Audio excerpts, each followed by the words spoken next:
Guys जैसे अगर मुझे इसको ट्रांसलेट करना है कि उसके सर पर खून सवार है, तो आप इसको इंग्लिश में कैसे बोलोगे? या फिर एक ऐसा पर्सन है जो किसी की भी तरफ आकर्षण फील नहीं करता, तो इसको इंग्लिश में कैसे बोलेंगे?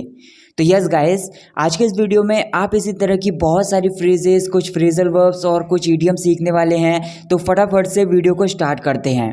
पहले मैं बात करूंगा हर क्वेश्चन परप्लेक्स्ड मी। यहाँ पर परप्लेक्स सिंपली एक वर्ड है, इसको एज अ वर्ब यूज़ कर सकते हैं। इसका मतलब होता है कि किसी चीज़ को लेकर कोई पर्सन को कंफ्यूज कर देना, या फिर कुछ है जो पेचीदा है या फिर बहुत ज़्यादा कॉम्प्लिकेटेड है, उसकी वजह से किसी पर्सन को उलझन में डाल देना। तो यहाँ पर ये सिंपली बोला जा रहा है कि उसके प्रश्न ने मुझे उलझन में डाल दिया, क्योंकि उसका जो प्रश्न था बहुत ज़्यादा कॉम्प्लिकेटेड था, बहुत ज़्यादा कन्फ्यूजिंग था। नेक्स्ट मैं बात करूँगा as per my views you should not go to party at night. यहाँ पर एज़ पर माई व्यूज़ एक फ्रेज़ होती है, इसका मतलब होता है मेरे ख्याल से या फिर मेरी राय से। तो यहाँ पर सिंपली बोला जा रहा है कि मेरी राय से तुम्हें रात को पार्टी में नहीं जाना चाहिए। नेक्स्ट मैं बात करूँगा put the glasses of water on table in front of guest. यहाँ पर इन फ्रंट ऑफ एक फ्रेज होती है, इसका मतलब होता है किसी पर्सन के सामने या फिर किसी चीज़ के सामने। तो यहाँ पर ये बोला जा रहा है कि मेहमानों के सामने पानी के गिलासों को टेबल पर रख दो। Next one is she has got a penitent heart.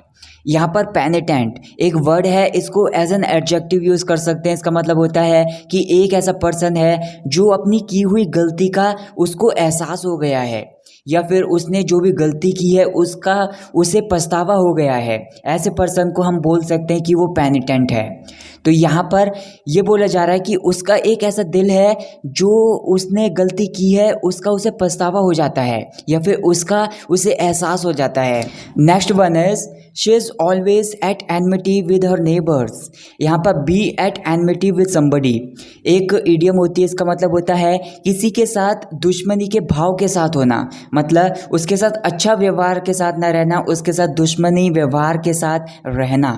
तो यहाँ पर ये बोला जा रहा है कि वो हमेशा अपने नेबर्स के साथ, अपने पड़ोसियों के साथ दुश्मनी के भाव के साथ रहती है, या फिर वो अच्छे से बात नहीं करती है, हमेशा ऐसा सोचती है कि वो उसके दुश्मन हैं। अगला मैं बात करूँगा she डिफाइड her parents and got married. यहाँ पर डिफाई एक वर्ब के रूप में यूज़ कर सकते हैं इस वर्ड को। इसका मतलब होता है किसी का कहना ना मानना, या फिर किसी की आज्ञा को ना मानना, या फिर किसी की अवज्ञा करना। तो यहाँ पर सिंपली बोला जा रहा है कि उसने अपने माता पिता की आज्ञा का अवज्ञा की, या फिर अपने माता पिता की आज्ञा नहीं मानी और शादी कर ली। नेक्स्ट मैं बात करूँगा he has been going out with Tina for 2 weeks. यहाँ पर गो आउट विद समबडी एक इडियम होती है, इसका मतलब होता है किसी के साथ रोमांटिक मूड के साथ टाइम स्पेंड करना, मतलब समय बिताना। तो यहाँ पर ये बोला जा रहा है कि वो टीना के साथ प्यार वाले संबंध के साथ 2 हफ्तों से समय बिता रहा है, या फिर वे दोनों एक दूसरे के साथ टाइम स्पेंड कर रहे हैं और वे एक ऐसे रिलेशनशिप में हैं, मतलब एक रोमांटिक वाले रिलेशनशिप में हैं।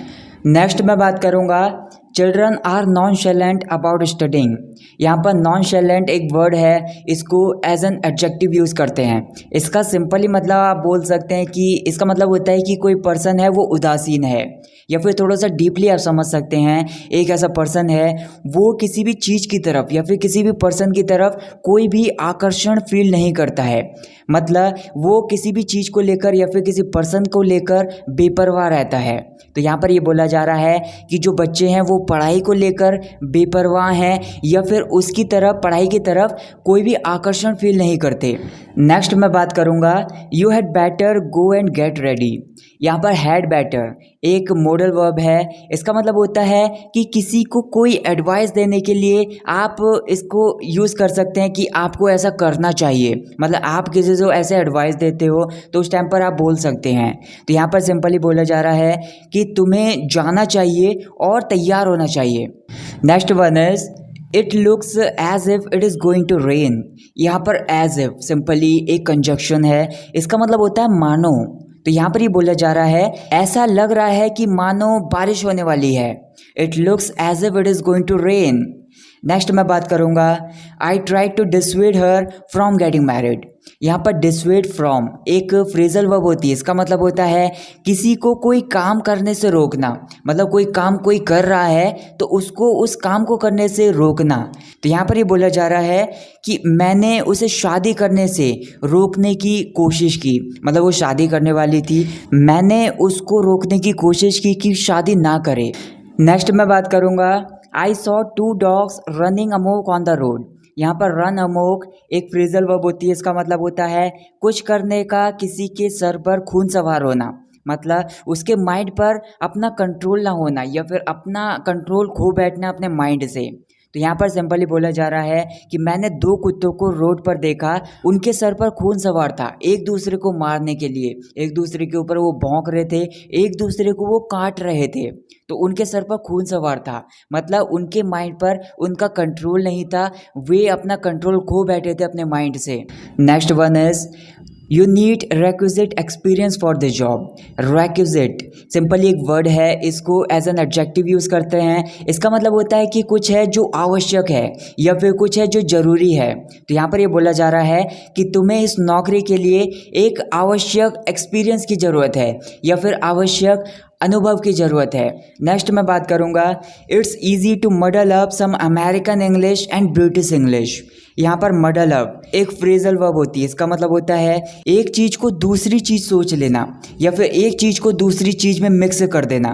तो यहाँ पर ये बोला जा रहा है कि कुछ अमेरिकन इंग्लिश को और कुछ ब्रिटिश इंग्लिश को, दोनों को एक दूसरे के साथ मिक्स करना बहुत ज़्यादा आसान है। Next one is we sat in the park and chewed the fat. Chew the fat simply एक इडियम होती है, इसका मतलब होता है खाली समय में गप्पे लड़ाना किसी के साथ। दोस्त भी हो सकता है और फैमिली मेम्बर्स भी हो सकते हैं। तो यहाँ पर ये बोला जा रहा है मतलब हमारे पास खाली समय था तो हम पार्क में बैठे और गप्पे लड़ाए हमने। नेक्स्ट मैं बात करूँगा her eyes brimmed with tears. यहाँ पर ब्रिम विद सिंपली एक फ्रेजल वर्ब होती है, इसका मतलब होता है किसी चीज़ से कुछ पूरी तरह से भरा हुआ होना या फिर भर जाना, या फिर ऐसे भी बोल सकते हैं कि कोई पर्सन है वो किसी चीज़ से पूरी तरह से भरा हुआ होना। तो यहाँ पर ये बोला जा रहा है उसकी आंखें आंसुओं से पूरी तरह से भर गईं। So that's it guys for this video. Guys अगर आपने ये वीडियो यहाँ तक देख लिया तो मैं चाहता हूँ कि आप कमेंट्स में 145 टाइप करके मुझे कमेंट करके बताइए, और आपके जो भी डाउट्स हैं उनको भी मुझे कमेंट करके बताइए। मैं ज़्यादा से ज़्यादा वीडियोस बनाने की उनके ऊपर कोशिश करूँगा। Thank you so much for watching this video. I will catch you in the next video. Take care.